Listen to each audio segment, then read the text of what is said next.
Direksi mengusulkan penetapan penggunaan laba dan atau rugi perseroan untuk tahun buku yang berakhir pada tanggal 31 Desember 2022 ditentukan sebagai berikut. Silakan.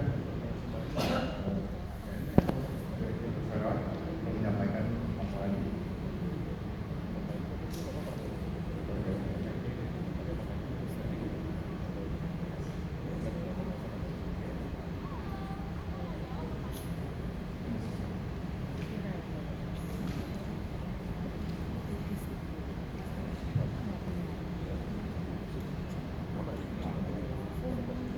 Berdasarkan keputusan direksi pada tanggal 1 September 2022 sebagaimana telah disetujui oleh Dewan Komisaris Perseroan melalui surat persetujuan Dewan Komisaris tanggal 1 September 2022, dividen interim yang dibagikan pada periode 2022 sebesar 10 miliar rupiah dialokasikan sebagai modal di sektor para pemegang saham dan sisanya sebesar 5 miliar 660 juta dibagikan secara tunai pada Februari sampai Agustus 2022. Demikian kami sampaikan, mohon kiranya dapat diterima dengan baik.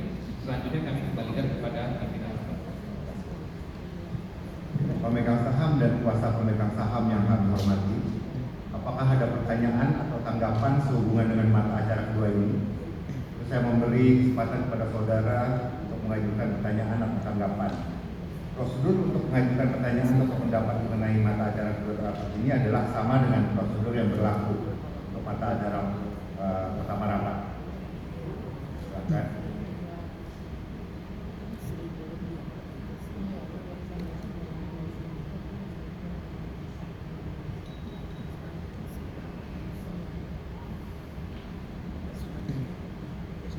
Tidak ada yang lain, Pak. Terima kasih. Sehubungan dengan hal-hal yang telah dijelaskan tadi, maka diusulkan kepada rapat untuk memutuskan sebagai berikut.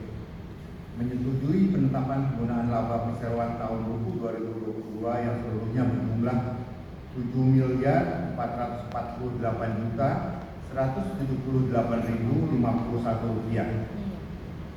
A. Dividen yang dibagikan pada periode 2022 sebesar 10 miliar dialokasikan sebagai modal di sektor para pemegang saham dan sisanya sebesar 5.666 juta rupiah dibagikan secara tunai. B. Laba ditahan yang belum ditentukan penggunaannya yaitu sebesar 2.914.172.945 rupiah. Ya, laba ditahan yang belum ditentukan penggunaannya sebesar 2.940.172.945 rupiah.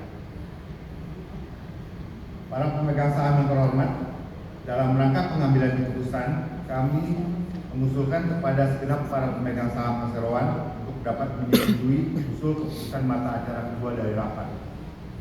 Untuk memastikan hal tersebut, apakah ada pemegang saham dan atau kuasa pemegang saham yang memberikan suara tidak setuju atau abstain?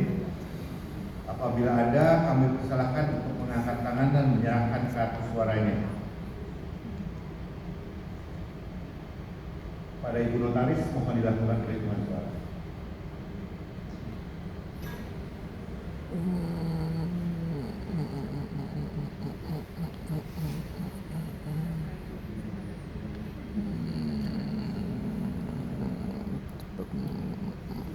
Bersama ini saya laporkan bahwa hasil perhitungan suara untuk mata acara kedua yang dilakukan dengan rapat dan juga melalui izin CC adalah sebagai berikut. Sejumlah 0 suara tidak setuju, sejumlah 100 suara abstain.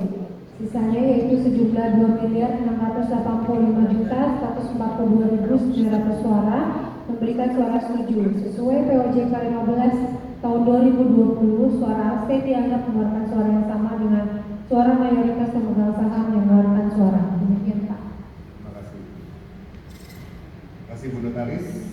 Setelah mendengar penjelasan dari Bu Notaris, maka dengan ini kami nyatakan bahwa rapat menyetujui usulan keputusan mata acara kedua dari rapat sebagaimana yang telah kami kemukakan tadi.